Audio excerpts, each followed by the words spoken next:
All right, welcome again to Social Distillation, the submarine still of the internet, where we attempt to drop the bead and pour white lightning straight onto your brain. What are we talking about today, Sebo? Well, it is Towers of Midnight. It is Wheel of Time Day.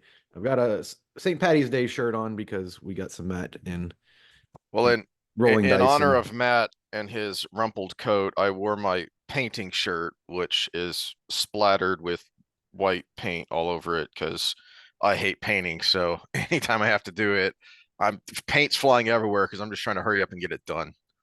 now I do have the comments up if we want to start with that. Oh, yeah, keep forgetting that. So yeah, if there's nothing spoilery, let's start there. Well, actually, let me point one thing out real quick. It's not a subject for today, but I want to point it out because Sam is a prophet.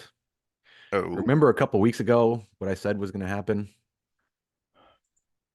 The thing happened.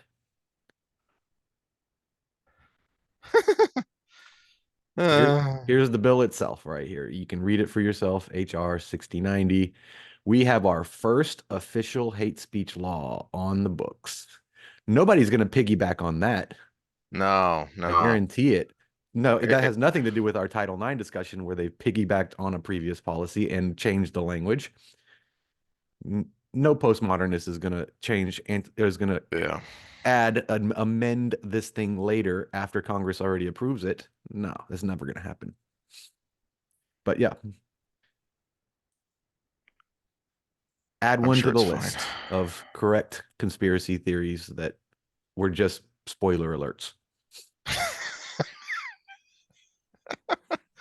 Oh, Uh, speaking of spoiler alerts, all all right. right. I didn't really see any spoilers in there, Yeah. but Min's description of Nynaeve sounds more like Jordan than Sanderson. I wonder if that was the extent that was extent in the notes. Probably. We're still kind of early in the process, and I'm pretty sure hmm he had certain threads more fleshed out than others, and he seemed to be real intent on Min being so important for the end of the book.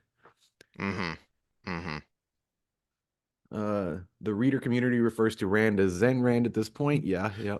Yeah, and you can see it. We've pointed that out, you Mhm. know, a couple of times through the whole series that there are some obvious Zen influences. One of the many threads that he weaves through the story. So, Yeah, and it's very obvious that that's what Jordan intended. I think Sanderson actually has a shallow understanding of Zen Buddhism, hmm so it's very cartoony, especially in the yeah, beginning of this book. yeah, Uh, yeah. but yeah, the overall theme is there.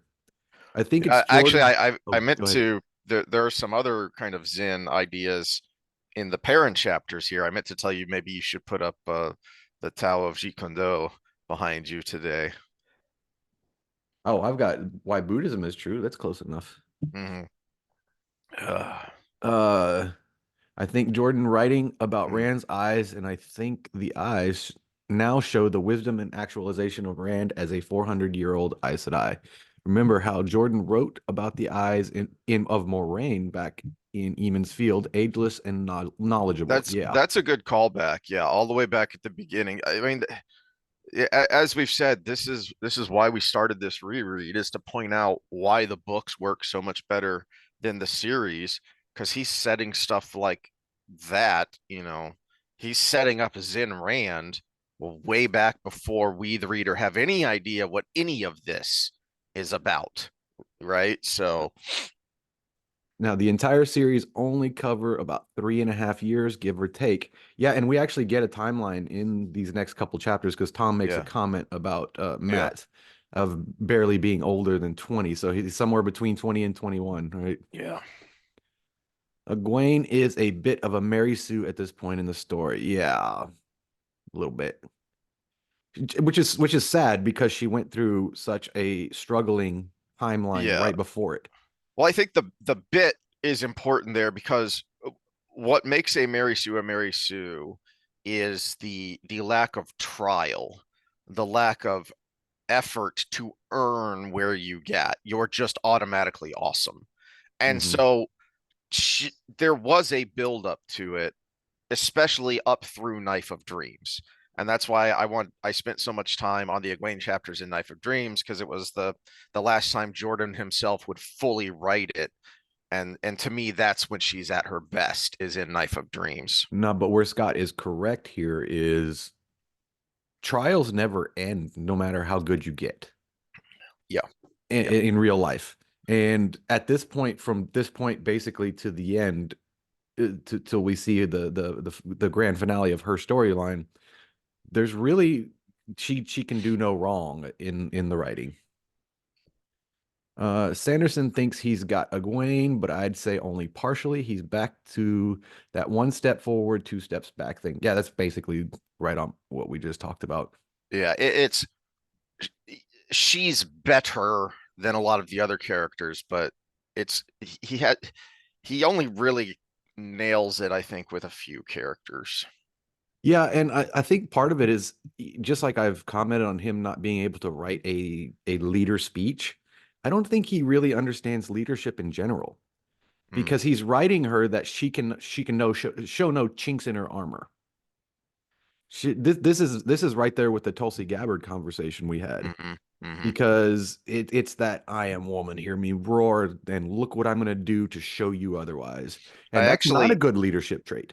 I That actually have that a comment about that in I don't remember if it's the first or second Met chapter we have, but yeah. Yeah. Okay, so we'll cross that bridge when we get there.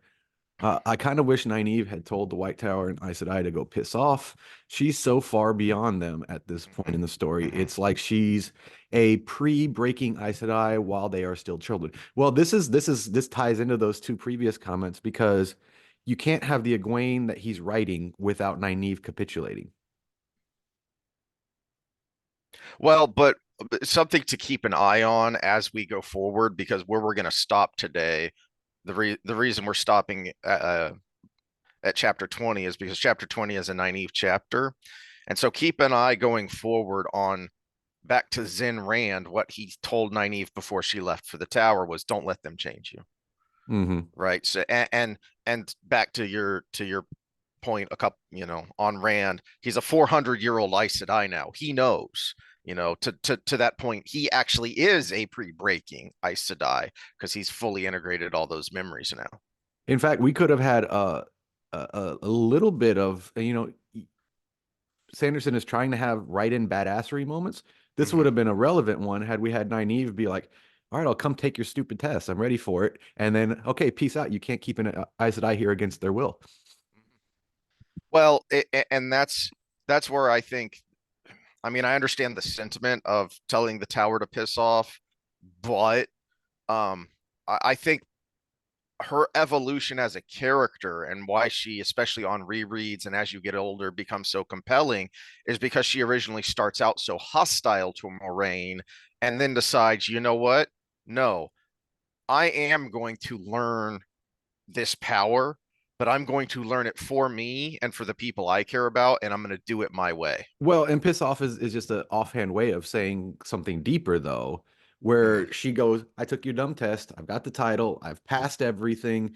But there are things bigger than the tower right now. And She's Egwene, part of it, but apart from it. yeah, Egwene, you are your place in this process is the tower. Yeah. My place is something bigger, just like fucking Cadsuane. Yes. Cadsuane is not coming to the tower to get everything she does approved because she knows she has a bigger place in the world. Varen had a bigger place in the world. It was separate than the tower, but Mhm. it was for the tower and for the world. And That's a so, good point, and it makes me think that maybe that was something purposeful that Jordan was setting up, and maybe it's a little ham-fisted in the way Sanderson handles it. But part of that tension between Nynaeve and Cadsuane is that maybe something Jordan was consciously setting up is that Nynaeve's going to be the next Cadsuane mhm. because not only from power, that's how Aes Sedai rank, but also she's wise beyond her years, and Well, Cadsuane's not long for this world. let's be So careful. We're skirting spoilers yeah, on those comments. so So, so so Cadsuane's already really pushing the age limit of an Aes Sedai, and when she's gone, I wonder if Jordan was purposely setting up Nynaeve as the next Cadsuane, being part of it but apart from it, and commanding so much respect from others. Yeah, Nynaeve is servant to all, and the rest of the tower is me, me, me. And I think that Mm, was a hmm purposeful arc that Jordan wanted. hmm Was not maybe not Nynaeve is servant to all, but there was he did want that contrast there. But his criticism in his writing of the tower is this is what happened when absolute power corrupts. hmm It does become self-centered. It does become me, me, me, me, me. The hubris just grows and grows and grows till Yeah. it becomes this giant cyst in near your butthole. Well, and And we kind of talked about that way back at the beginning of the Great Hunt, the very second book, the confrontation between Moiraine and Siwan, and again, why it works in the series and it was god awful in the show is Siwan being annoyed with Moiraine. Hey, we had a plan. We were the two that knew about this. You're going to go out in the world and you're going to find the boy. I'm going to stay in the tower and deal with the tower part of it, and then you're going to bring him to us. And Moiraine was the one, because she was out in the world, who could see, hey, the pattern waits for no woman. It weaves itself, and we have to adapt to it. And that is part of why Siwan was so blindsided with the coup, is because she had been, even as smart and savvy as she was kind of institutionally captured. well, and not to get too in my own wheeled house, but the tower is the embodiment of the overbearing mother. Mm, mm. And Moiraine was the good mother. How is he It- going to learn to be a man if we never let him be a boy? yeah, And the tower especially wanted to towards protect the end. him from Yeah. everything that could harm him. And put a pin in that, because we know we're going to see her sooner rather than later, and pay attention to that when we finally see her again, and kind of who she has become because of what she's been through. Well, and parallel along with that, Nynaeve is was a combative woman, but she was not the overbearing mother. She Mm-hmm. started out that way, but she learned her lesson. She learned her lesson like a lot of mothers do, having the kid. When she found herself in a situation where she felt that the tower or Moiraine and Lan were taking these kids out of her overbearingness, she Mm-hmm. did the best she could and she learned along the way. Whereas the tower itself says we can control it. We can control. That's why I hate when people say the protectionism is the patriarchy. I'm like, no, the protectionism is the matriarchy. That is like, let me get a beer first. We might get this one on video. Mm-hmm. Mm-hmm. Yeah. Last comment. Egwene versus Rand is supposed to give us a reprise of Tamerlane and Amerlin, but Rand now has the knowledge of a 400-year-old Tamerlane, but Egwene only sees the 21-year-old man she grew up knowing, which would have its benefits if the story went a little deeper. Because Mm-hmm. I think where Jordan was going with Egwene that just completely jumped ship in the Sanderson books was that she understood his character underneath. Mm-hmm. That she was going to be the one who could see past the And, emperor.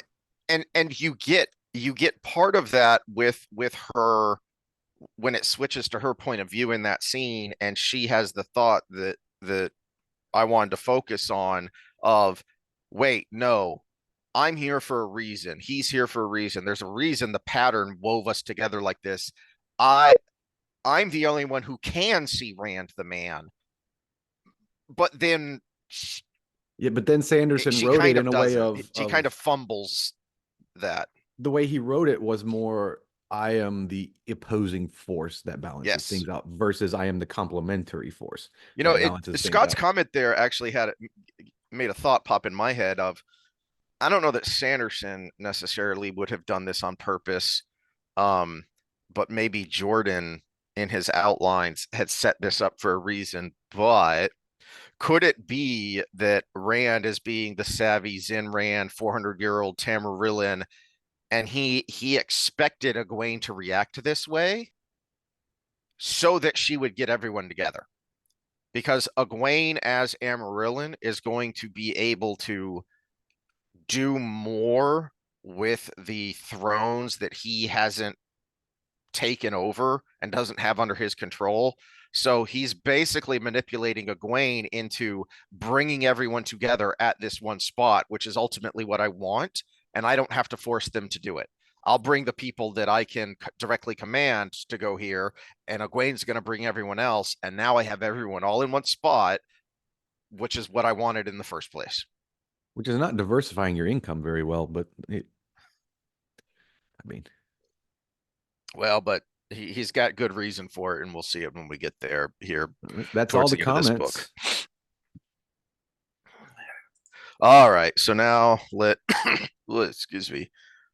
Uh between the front and the fact that I overdid it yesterday, and so I had to take a couple of gummies last night to be able to dull the pain and get to sleep. I'm kind of sleep hungover, and my nose is being stupid, so this will be fun. But I don't have a ton of notes here. Um, uh, Well, page 231. I don't know why I wrote a note to myself yeah, about potatoes and skins. Why are they taking the nutrients out of the potatoes before they cook them? yeah. That it's just like the throwing out the barley because there were weevils in it. I'm like, it's just more protein. It's gonna taste like Well, shit, but one of the reasons potatoes are such an important crop, um, is because you can let those skins harden. We don't do that anymore because we go from farm to grocery store pretty fast. But you could, and this is what happened in the Irish potato famine, is this blight got into the potatoes and it wiped out the storage crops. Because what they would do is once you harvest it and pull it from the plant, you can bury it and it won't sprout if you bury it good and deep and keep it at a regulated temperature. And then you can go dig it up and the skin will have hardened. And so it's not very edible, as I understand it. That oh, if you let that happen for long-term storage, then the skins aren't. It's kind of like, um I don't remember where, like, the Asian sweet potatoes, they eat the skin, or at least some of them do. And I thought that was weird until I actually tried one. I was like, oh no, because the Asian variety sweet potatoes, the skin is kind of like a red potato, like a new potato, hmm. whereas the candied yams that we're used to, those have a much thicker skin You that used to. I isn't very hate edible. them. Huh? I hate the candied yams, but I like the ones we buy here. I eat them with the skin. Yeah, some of them you can, but a lot of them, the ones that are grown to be really sweet, the skin is pretty thick, and unless you get a small one, it's not Oh very yeah, edible. maybe I don't buy the ones that are grown to be sweet. I buy just the Yeah. regular. Anywho, Anywho, my overarching thought on this chapter is that this is more of um Sanderson kind of trying to rehabilitate the slog and rehabilitate Perrin, which I still kind of think was his goal there, but the problem with it is it wasn't that we the reader didn't understand what was going on with Perrin within the context of the world and the story. What we had a problem with is we didn't understand why Jordan was doing it. As we've said repeatedly, he kind of resets Perrin. And so one of the well, first lines on the first page, we're on page 230 at chapter 16 here. this was my Um, first thought reading these again. yeah. Well, it's slightly unfair to Sanderson because he was kind of already there in Crossroads and Knife of Dreams. I think Jordan, if he had been No, able to keep going, I think it would have been better. it's specifically things like 235. It's my fault. Gil and the others are Yes, captured. yes, yes. It is.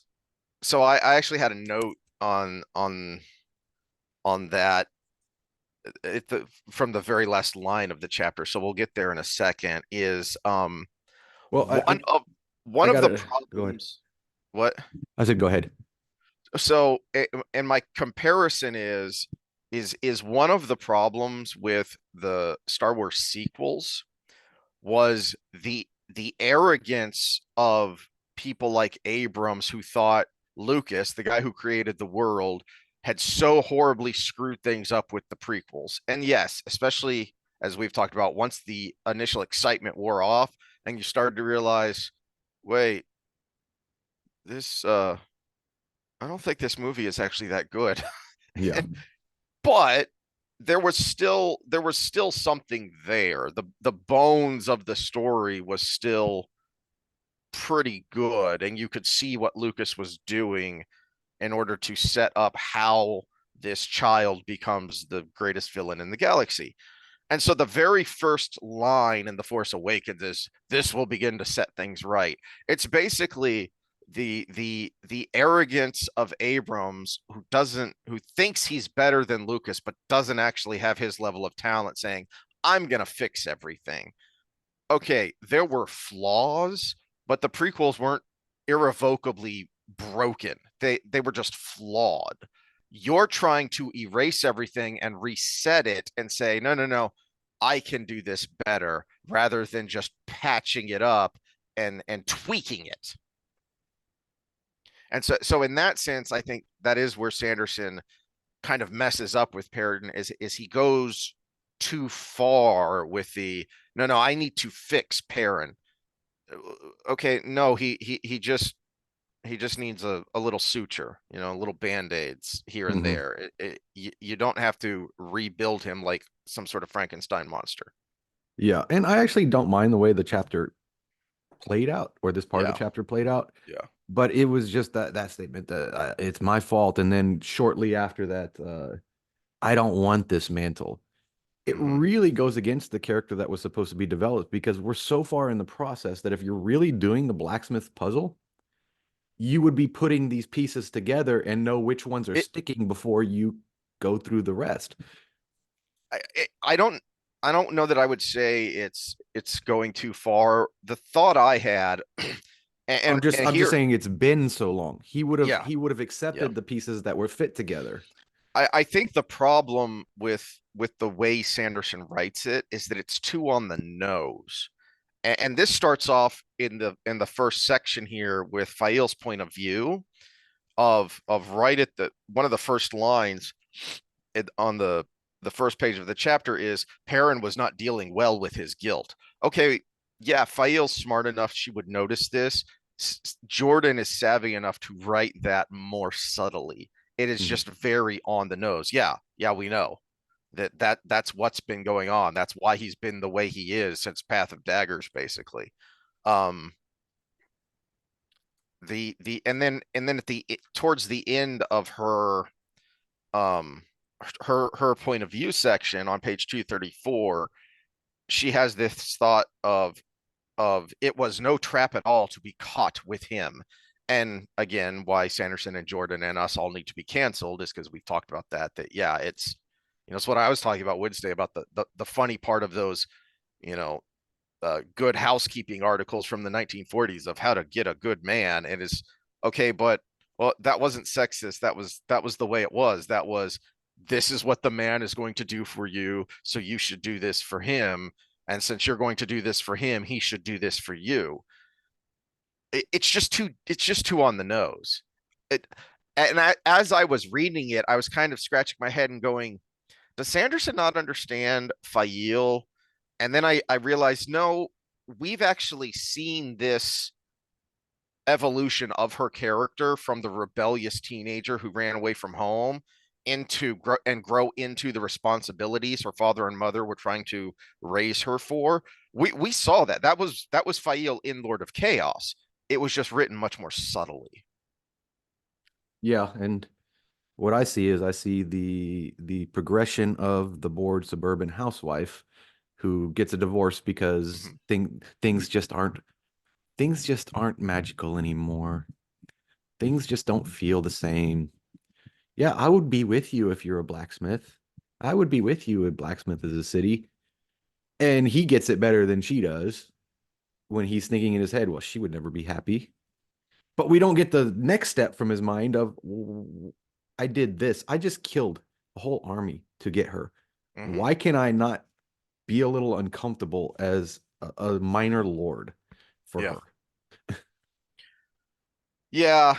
yeah, I mean, you see the thought process that he is thinking along those lines, but it's too heavy-handed, it's too on the nose, and it's too much of a reset for getting everything that he's gone through to get here in the first part. Um,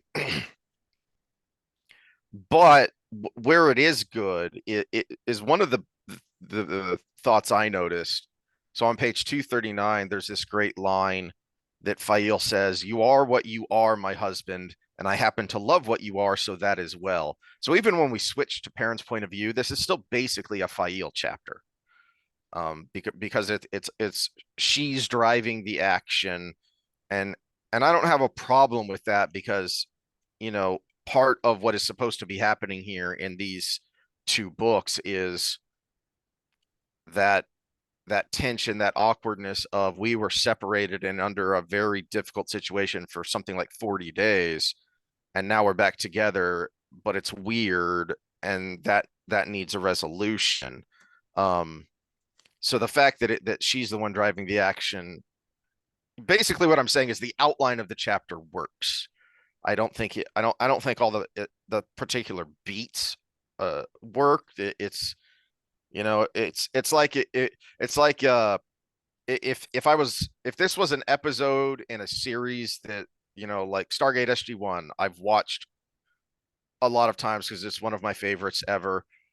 But it ran for 10 seasons, and there are episodes that if I'm rewatching, I just skip over, or I let play in the background while I'm doing other stuff, and that would be this chapter.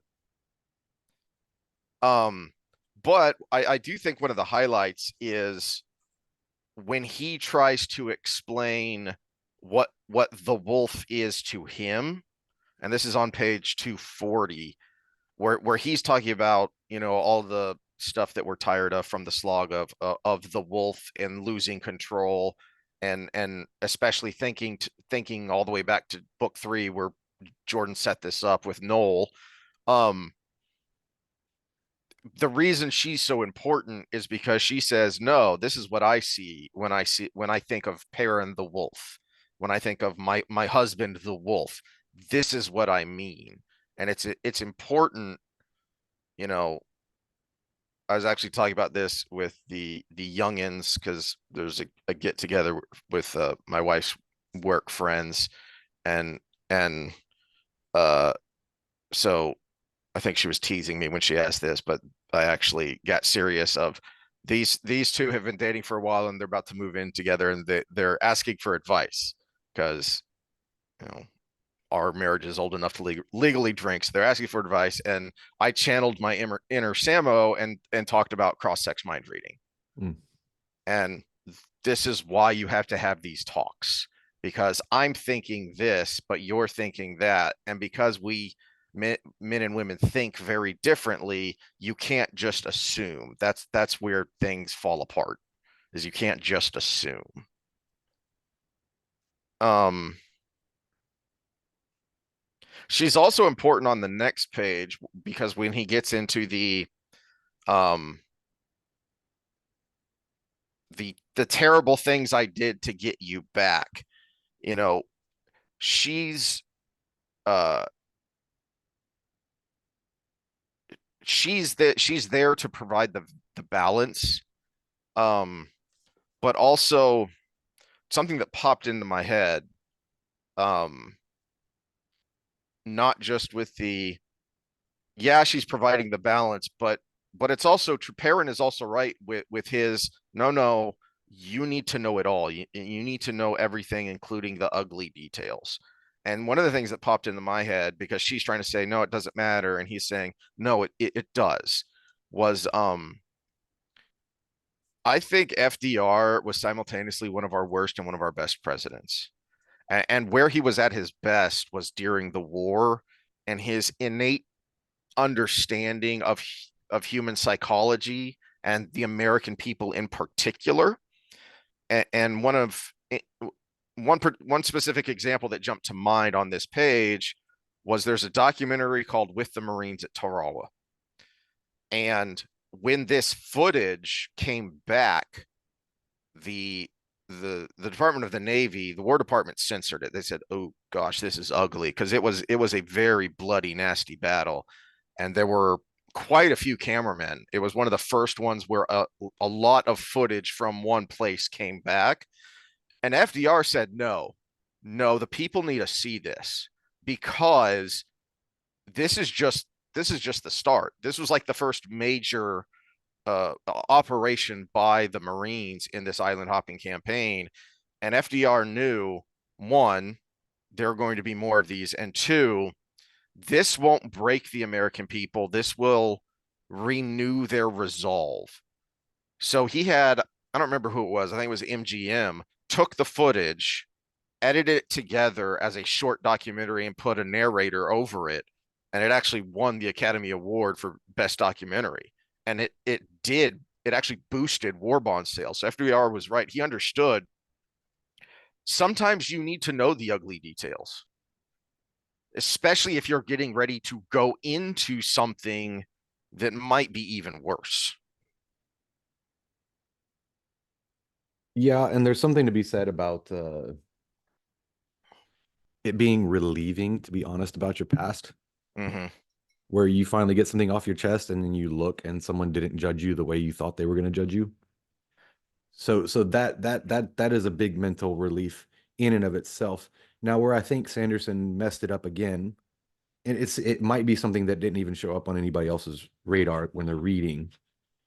But we've got him talking to the wolves when Faile is captured, and this is back in the Jordan books. Mm-hmm.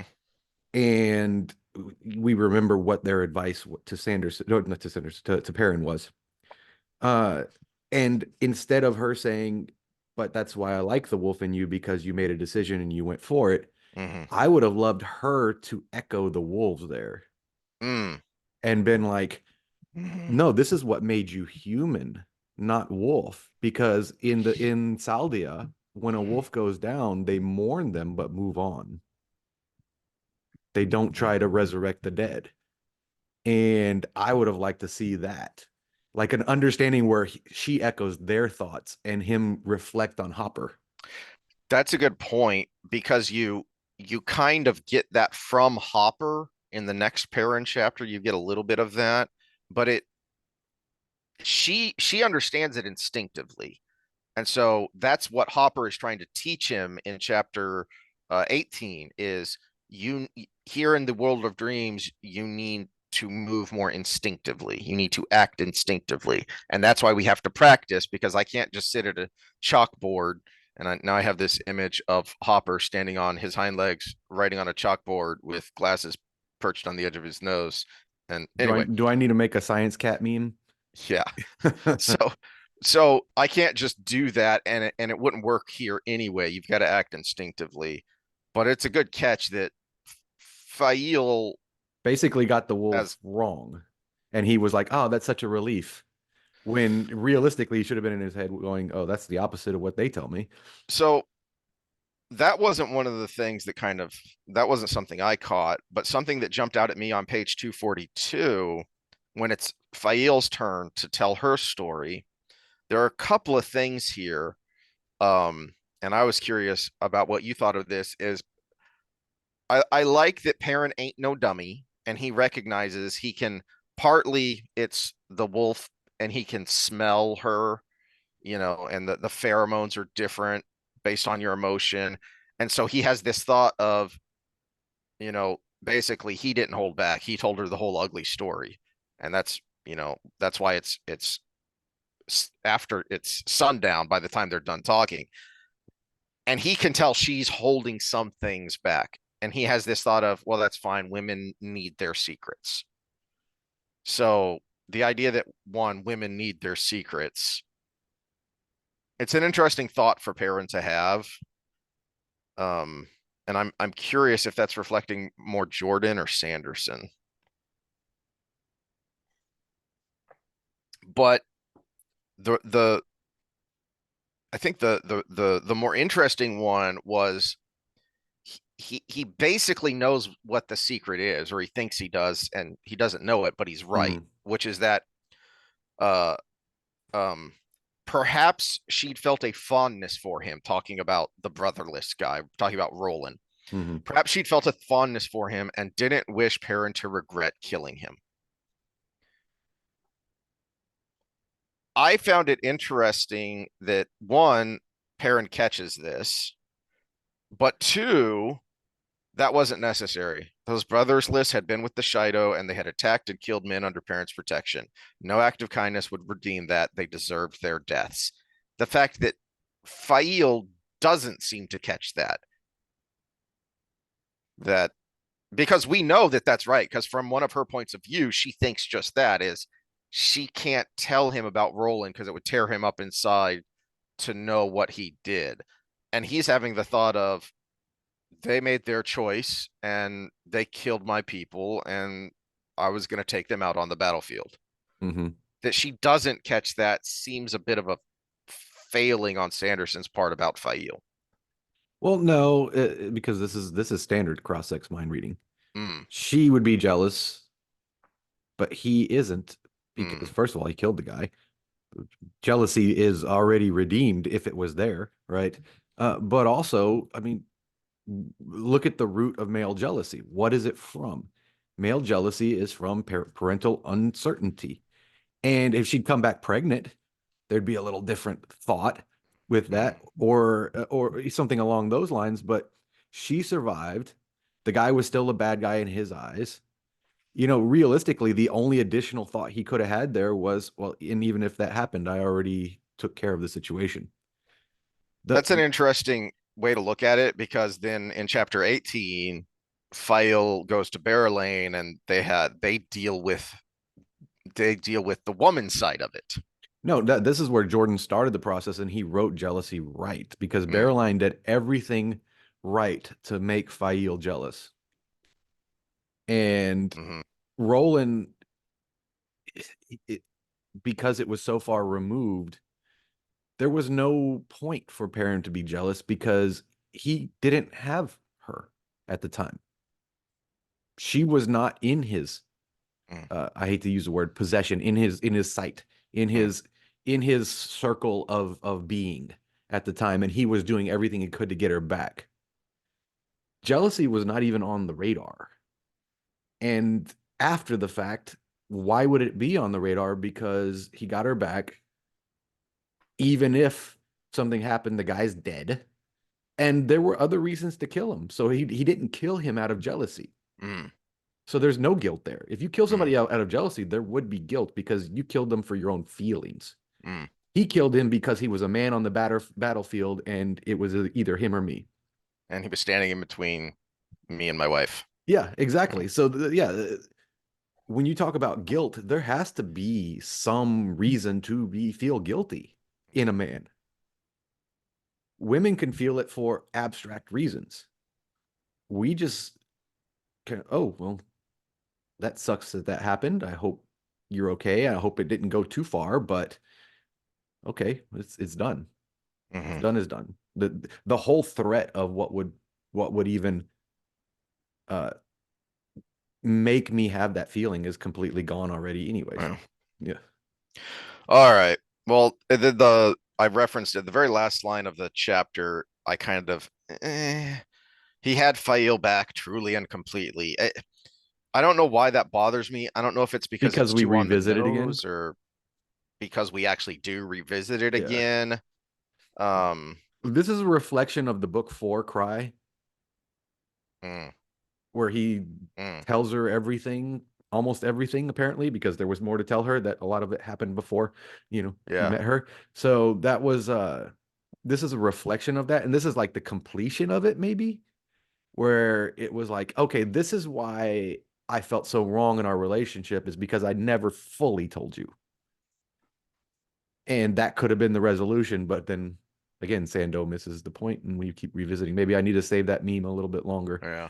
I could probably find one about horribly written Matt or something. Well, speaking of We're on memes chapter and horribly 17. written Matt and one of my first thoughts right at the opening, the first, you know, page and a half here is actually that um this was kind of good Matt. he doesn't dwell too long on the things that annoy us. He just, you know, he moves along smoothly. He doesn't beat the dead horse.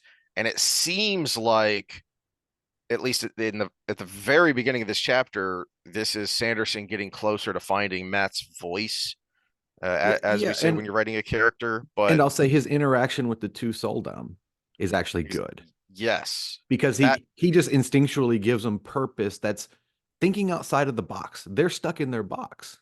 Mm-hmm, They thought they have grasped the entire concept of life, the universe, and everything when it comes to channelers. mm-hmm. And he basically throws them a new angle. And actually, that is one of that line is one of my notes here. Of he tells them, help me find a way to fix this without causing the empire to collapse. The reason I liked it is because we didn't then get a big long paragraph of Matt's inner thoughts that would turn it into gobbledygook and take away from the moment. That's where Jordan wrote characters so well, is he didn't need to explain to you. It's, you see it with that Matt instinctively, to your point, not just sees the micro with Bethamen and Seda and they need purpose, but then the macro of, as much as he doesn't want to be a noble, as much as he, you know, Sanderson keeps whipping that dead horse, is I am in a position of authority and I really don't like this. This is gross, but I am also savvy enough to understand that I can't just snap my fingers and make it go away. Mm-hmm. This is a Well, really complicated problem. and you also have a very Matt moment in his reflection where you do get something in his head where he sees Sedet cry, and then he says that's how Rand felt. Mm-hmm. He gets a Mm-hmm. reflection of that, but instead of going on a guilt-ridden diatribe about that thought, it was poor fool. That's Matt. Yeah. Poor Yeah. fool. Yeah, Man, and that so sucks. that was pretty well done, and then Yeah. we fuck it all up. Sorry. Well, No, my problem with yeah. the end of that section with the sweet buns, I assume is what you're talking about, and the Just kind the of whole interaction childish, with Tom in general. Yeah. it was very much what I've complained about of modern MCU of, oh, we need the funny that Joss Whedon brought to the Avengers, except we don't know how to do it as artfully as he did it. And all we can see is the funny, and so we're just gonna beat that dead horse. Yeah, this is this And is it, this is like a freaking text conversation between us yes, still wanting to be young older people. it When someone will send me a funny meme and I'll be like, mhm. "Nice." You it know? it's too modern MCU-ish, Hmm. but it works until he keeps doing it. The problem with this scene, like so many of these scenes, some of them are just straight bad, and we've pointed that out. Like his that back in Gathering Storm, when he's having that first talk he's having with Tommenez and how terrible it is, right? So it's, that is just straight up bad. This at least is written with more uh with better craftsmanship. Just the prose is better. The crafting of it is better. Well, except he's not But consistent. He keeps going from yes, speaking overly done Renaissance fair to modern text language. yes. And this is back and forth, but also you brought up MCU. I'm going to bring up Disney plus Star Wars, Mm, where the Mandalorian. Let's face it, some people really like that show. Me overall, but you could tell what it was. It was mm, everybody loves Boba Fett, and mm, everybody loves Yoda. Let's mm, do a Boba Fett like character and a baby Yoda. mm, And everybody went, "Ooh, let me cream my pants over this." mm, And so what I could see in Sanderson's head right there, oh, badgers and flour on dogs and da da da da. mm. Let's do a prank because people love prank Matt. Well, Right. prank Matt hasn't existed since the first three chapters of book one. And and it makes sense that Matt would do this, but it falls flat because you so overdid it previous to this. It's not just that you had him doing stuff like this, it's that you had him doing stuff like this while he was basically dressed up like a clown. Mm-hmm. And so if he had written Matt better from the beginning, and then we didn't keep doing it after this scene would work and it would be a nice laugh of because the real Matt written by Jordan, yeah, he might do something like this because Jolene is so damn annoying, right? And he's clever enough to have picked up on these cues and know, oh, I know how I can get her back for all the trouble she's caused me. Um, but again, it's just not subtle. Speaking of not subtle, there's something that happens on page 252 that at first I thought was, you know, a good catch on, a good mat by Sanderson. But then I got to thinking, and especially with some of the stuff you were talking about, in relation to Perrin in the first chapter, is I don't know if Sanderson did this on purpose. When Satal Anon is scolding him because of the state of his clothes, of you're a leader and you need to look like a leader, right? Which is a very Aes Sedai thing to say, and she's not the only one who thinks things like this. But what did one of the influences for Matt, and one of the examples we've used that you've used, a failure in everything but love and war. Ulysses S. And Grant. Yeah. I love the way Shelby Foote in Ken Burns' documentary describes Grant, a dust-covered man on a dust-covered horse, right? And there are great pictures of him of just sitting on the side of the road as his men are marching, and he's just watching them, offering a bit of words of encouragement here and there. And he is not like Lee. Lee is an aristocrat, basically. Lee is always straight-backed and proper, and he is that kind of a leader of I'm going to be the marble man, and that's the example I'm going to set. Grant's men loved him, and you can see that in their diaries, in their letters back home. Grant's men was Grant was the total opposite from Lee, and yet it's interesting that their men both were so wholly devoted to them.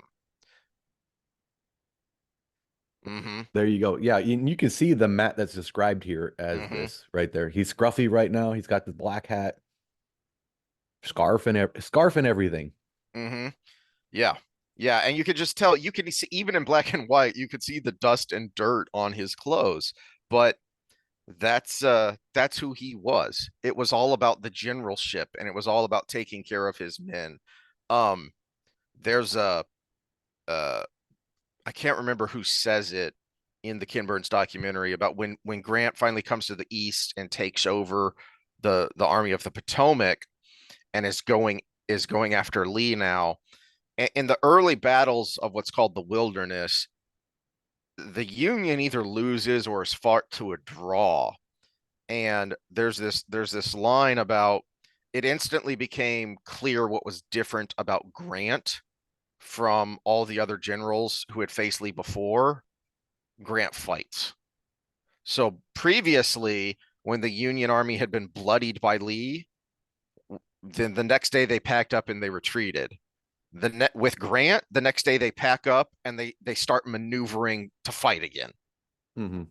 Yeah, and Which is another Matt that was the trait. thing that jumped out at me when I was looking at the comparisons was what they said about Grant versus the other generals was Mm, the other generals would try to find the right battlefield for the battle, where Grant would make the battlefield right to the battle, mm, where he would work around what he had. mm.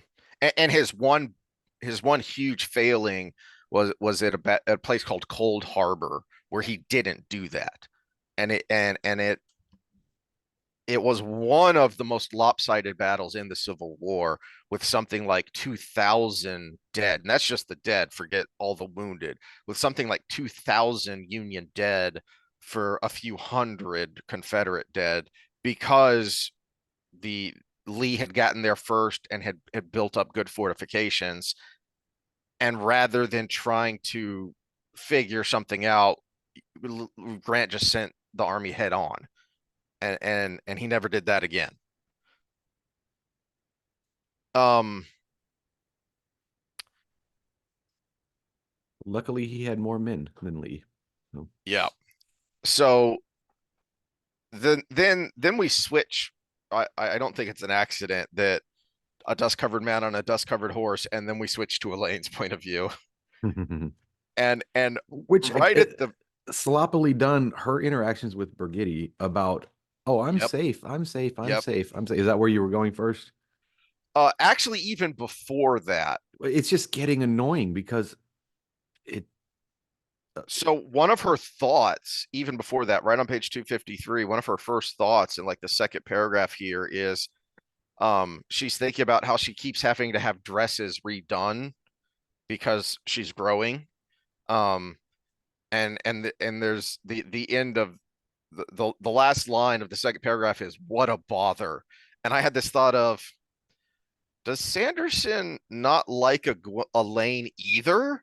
Or is he trying to rehabilitate her with a little humor? And then you keep going and you realize, to your point, that that exchange with Brigitte is, oh no, she's a very bratty double queen bee, and she's doubling down on all of this. And Yeah, and didn't someone, at least to this point, hadn't someone explained, because she makes the comment, I won't die, because I she's still thought talking someone about had said this the before. men, and then someone had said, just because you're talking about the babes not dying, Mhm. just because the babes don't die doesn't mean you die. Babes are born to dead women all the time. You could be catatonic, you could lose a limb or limbs. Yeah, I think it was the As wise ones. Didn't yeah, they say talk about keeping someone alive while they were pregnant or something? I thought it was them who had said it. I can't remember. And then rather than taking that advice, much like she does here, she just gets real snippy and stubborn about it. Um, Yeah, and because she it's even says, "My children will be safe, and that means I will too." and right after Brigitte points out all the ways that could not be true, and she says, "No, I've already decided what this means." Is basically what she's saying. Is I've decided that this is this, and so that's the way it is. Okay, well, let me elucidate for you 7 different ways that that could not be true. No, I've already decided. And Mhm. again, this is this is making me wonder if Elayne wasn't supposed to be a likable character, that at times you can see her appeal, but that ultimately she's not a very I good, don't think she's not we a would nice have had person. the long run through the menagerie if we weren't supposed to see the good in her. Exactly. That's my problem with Elayne in the later books is, Mhm. wait, what happened to all that? Wasn't she supposed to be learning life lessons there? Yeah, and even to kind of cap it off with her rechanging her opinion of Matt, which Sanderson seems to have completely forgot with his interactions between the two, as we discussed in length in the last Hmm, episode, hmm. but or 2 episodes ago. But yeah, is there was growth there, but I think some characters I just don't think he gets because I think he tries to think like himself. He doesn't Mm, do the hmm. Jordan and play the character while he's writing the character. Yeah. Here is a positive though, and I don't know how much is from the notes and how much is this is Sanderson doing, but Sanderson is ultimately the one who executed it. So either way, kudos here. One of the things I like about this sequence is you get a very interesting contrast, very sharp contrast between Perrin and then Matt and now Elayne when it comes to dealing with loss of men under their command. Perrin is being eaten up by the guilt, overly so. Matt, Just doing the best he damn, that can. sucks. Yeah. And I don't like it, but life goes on and I've got to deal with what I've got to deal with, Well, you and know? then that whole well, how do I keep more from dying? Exactly. Yeah, Exactly. that attitude. That's And why he's and then hiding all over the place because he doesn't want to just set up a guard around himself that's going to ultimately die. and then Mhm. to Elayne, who's swung, the pendulum is swung on the other side from Perrin of, she's actually being callous here. This she's thinking I'm practical. A ruler has to live with these decisions, and loss is part of it and blah blah. Okay, yes, but you're being incredibly callous and stupid and wasteful of other people's Well, lives. and don't we get a speech from Faile in book 4 to Perrin when he's feeling guilty about his people dying after that big battle that went wrong, where he sees one of Yes, his yes. guys' head stuck between two Hmm. branches or whatever, and she gives him a speech, a little mini speech of the fact that you care that much Hmm. is what makes you a good leader because it keeps you from making stupid Look decisions. at all the people that you were Yeah. able to rally and pull out of there alive. Yeah. So Yeah, don't get and rid by of the that end of that book, caring, but at the same time balance it with moving forward. which is why this is such a slog, is because, and by the end of that book, after that last battle at Emmons Field, Jordan makes a point to say he only looked at the faces that were still there. He focused on that. He knew of the loss. He could see it all around him, but he made himself remember what Faile taught him and look at all the happy faces of the people exultant that we won and we're still alive. Hmm. All right, let's Yeah, pause here for a still second. alive is always a good thing. All right, so then we jump back to Perrin and the Wolf Dream, and a couple of interesting things here. So when it starts out, he's going through the White Cloak camp, trying to learn what he can that the scouts wouldn't be able to see because he can actually walk through the camp. And he has this thought about how, so where is it? It's 261, that the white cloaks like things neat, tidy, and carefully folded, and they like to pretend the entire world could be polished up and cleaned the same way.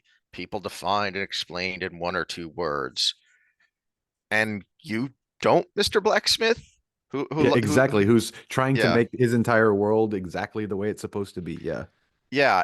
And I It's pot think kettle black, right? exactly. And I pointed this out last time we were talking about it.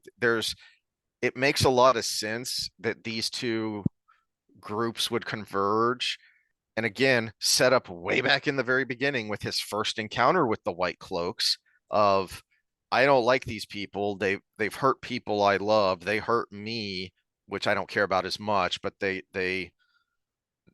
hurt people I loved. They held people captive. They killed my friend Hopper. All this, but it's the um as you say, pot kettle black, dude, wake up. And that's part of where it gets a little better here is when he does kind of wake up to that fact of, yeah, there's a lot of that in you too, and that's part of the problem here, man. Yeah, and go back and reread the fight scenes with Galad and how Hmm. Jordan wrote them. The key word he always kept using was flow. He was Hmm. like a wolf. Hmm. He would flow from one thing to the next. And the only time he was defeated up until this point was by Matt. And why was he defeated? Because things should be. I should beat you because I'm the sword master Hmm. and Hmm. you're a farmer. Hmm. So the one time he was in a battle that we see written about him that he was completely left brain thinking and thinking of things as they should versus what they ought versus what they is, right? The is versus the ought. When he was thinking of the ought in battle, he got beat. Hmm. And when he was fighting Valda, he kept talking about just taking what comes. That everybody kept trying to give him advice, but he was just trying, I'm going to take what comes, and that's why he beat Valda. Hmm. Whereas that's what Perrin is missing with the wolf. So his little hypocritical comment about trying to control everything around you, well, that's what the wolf is for you. Hmm. Your loss of your I can control everything in battle is why you're still here.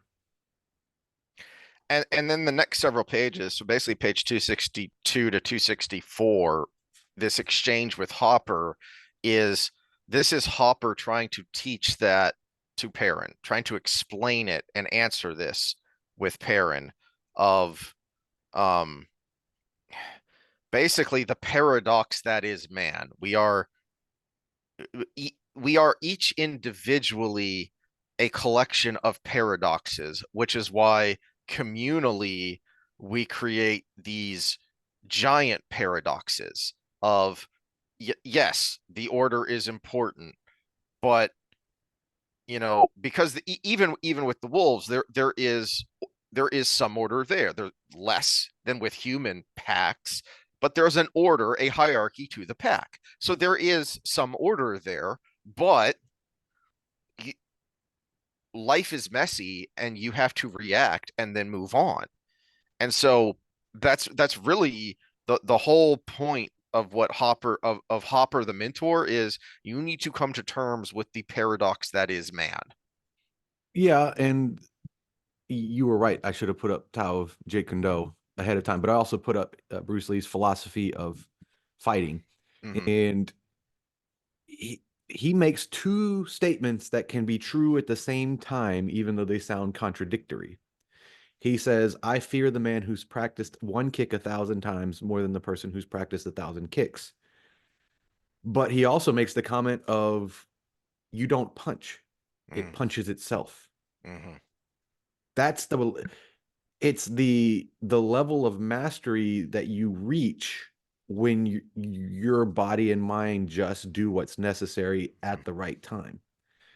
And that's what Hopper's trying to teach him. That's where Galad is at this point in the books. That was his Yes. progression. Yeah. Yes. And that's one of the lines I wrote down is on page 265. And this is why I said I should have told you beforehand to put up the Tao Ji Kondo is Hopper says always ready, but never holding on too strong. And that's one of the first things to learn about a fighting stance is to be relaxed yet not too relaxed, to be It's loose but not relaxed it's is it's the key to all human movement to Mhm. have the proper balance of tension and relaxation, to move through with zero resistance, but also be able to resist the Yeah. forces of nature around you. You, you can't be totally slack because you might have to react at a moment's notice, but you also can't have your muscles all tensed up because then your reactions will be stiff Yeah, and you'll tire yourself out too fast. watch Anderson Silva fight and watch Sean Shirk fight. Sean Shirk was a great fighter. But you notice I mean, how many fights did he win by knockout? Maybe two very early in his career when he was just so overmatched compared to everybody. Mm, But watch him punch, and you can see every muscle in his back tense, every muscle in his shoulder tense, every his bicep is tense, and his tricep are tense, like he's flexing in the mirror. But you also notice he doesn't knock anybody out. Watch mm. Silva, Anderson Silva punch somebody. Well, I've referenced this before. Big George Foreman was a good movie, but you watch clips of Foreman in his second run, even as a middle-aged man, even as a 40-year-old man, and when he flicks even just a jab, it seems it seems slow, it seems so effortless, and yet he's hitting a heavy bag, not a speed bag. He's hitting a heavy bag with a jab and making it swing like I kicked it. Mhm. That's how much power he's able to put in, even though he looks so relaxed. And that's why he was such a dangerous puncher. Well, I always tell my athletes when we start doing their vertical jump training, it's not how high you can jump, it's how high you can land from. Because I don't care how high you can jump if you can't land on the other end of that. Field sports, court sports, it's not how fast you can run, it's how fast you can stop from. Mm-hmm. If you can run a 4.4 and stop in a few steps, you're going to be successful, even if you're dumb as a rock. I'm Mm-hmm. sorry. But if you can't, if you can run as fast as Usain Bolt, guess what Usain Bolt does after he finishes a 100-meter dash? He slows down over another 100 meters, basically, Mm-hmm. and then hits a crash pad on the other end. That's why everybody's like, oh, he can be a wide receiver. He's so fast. I'm like, have you ever seen somebody run a route? Yeah. They have to have a 2 or 3 step stop tops. Mm-hmm. And well, okay, so my point here is the jump is producing force, the landing is softness, Mm-hmm.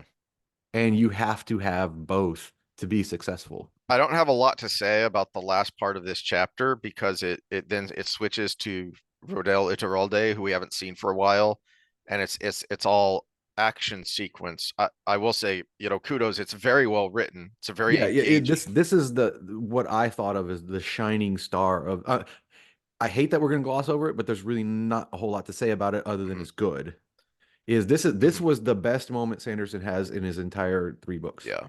It was a very exciting sequence. This whole battle that he keeps coming back to here at Meridon um in and I overanalyzing as we do, I don't think it's an accident that this is included in this Perrin chapter because now you see the practical application on the macro level of what Hopper is trying to teach. This is why Rodel Iturralde is considered one of the great captains. Well, and he's also called the Wolf. Hmm. Yeah. So yeah, I don't think it's an accident that Yeah. that this is where this section is stuck in. Yeah. Um, and Yeah, then minor complaints about just too many characters to follow and everything. This is one that was a we don't get a whole lot of, but Jordan did set up well mhm, because he was mentioned a few times early on as one of the great captains.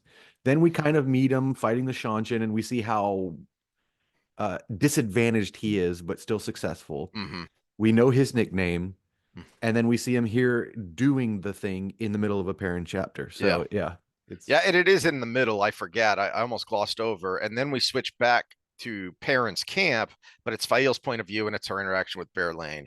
And I almost skipped over this because I actually didn't have much to talk about this. I was just more curious what your thoughts were with this interaction and the way Faile resolves this.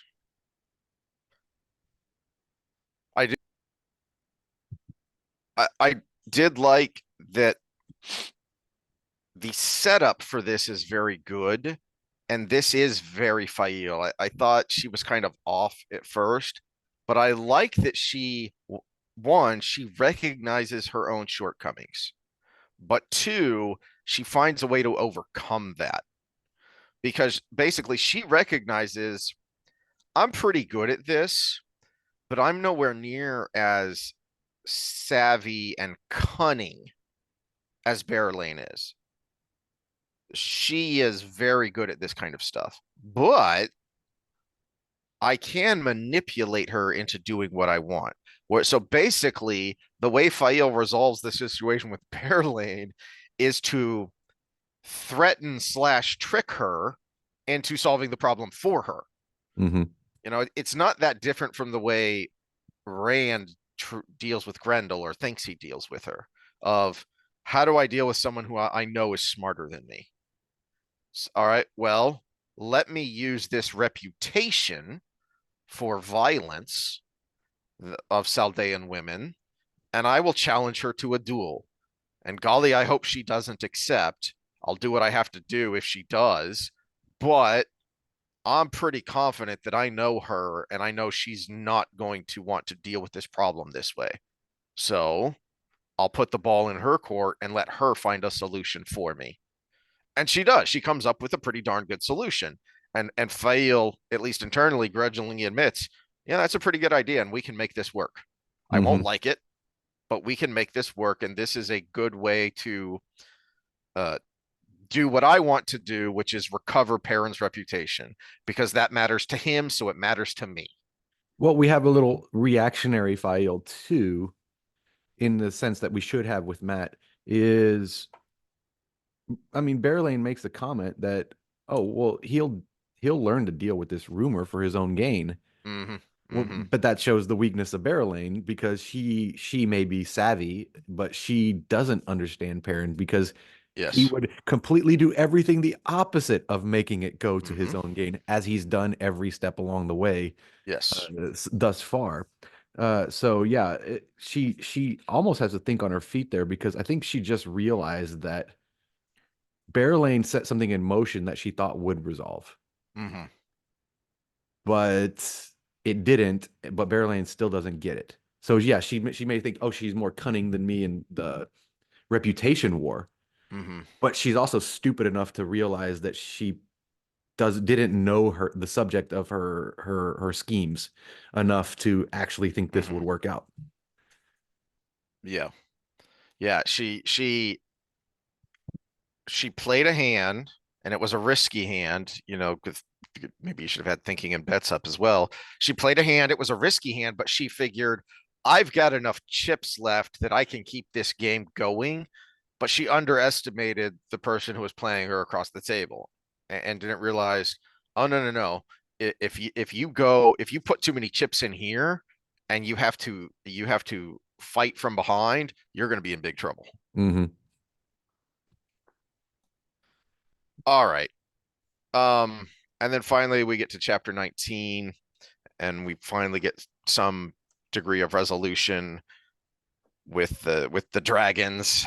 That finally starts to happen, that we've been getting teased for half the series now.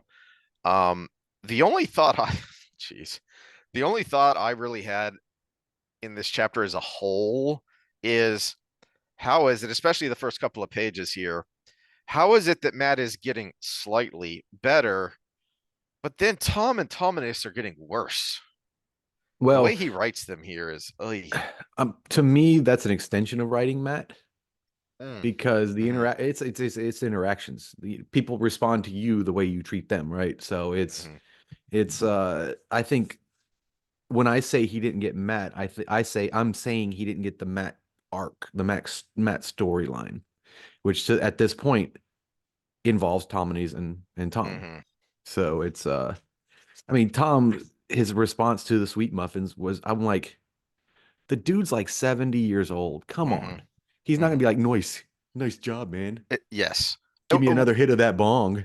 where where Tom is actually done really well, I think, is in the middle of this negotiation, this back and forth between Matt and Elayne, and Matt says, to Tom something along the lines of, "Whose side are you on?" And Tom says, "I'm on everybody's side." And Matt says, "That's not a side." And Tom just laughs because he understands that y'all aren't actually adversaries. You are sitting across the table, opposed in this particular negotiation. You both have your own self-interests, but you are on the same side. And that's basically what Tom is doing in this back and forth, is just kind of nudging here and there to remind, hey, we're all on the same side here, being the elder statesman.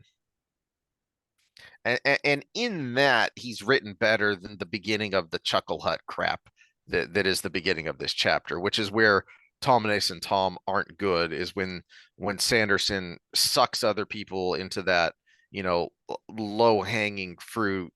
uh um what he's Yes, Matt is a jokester, but he is not a jester.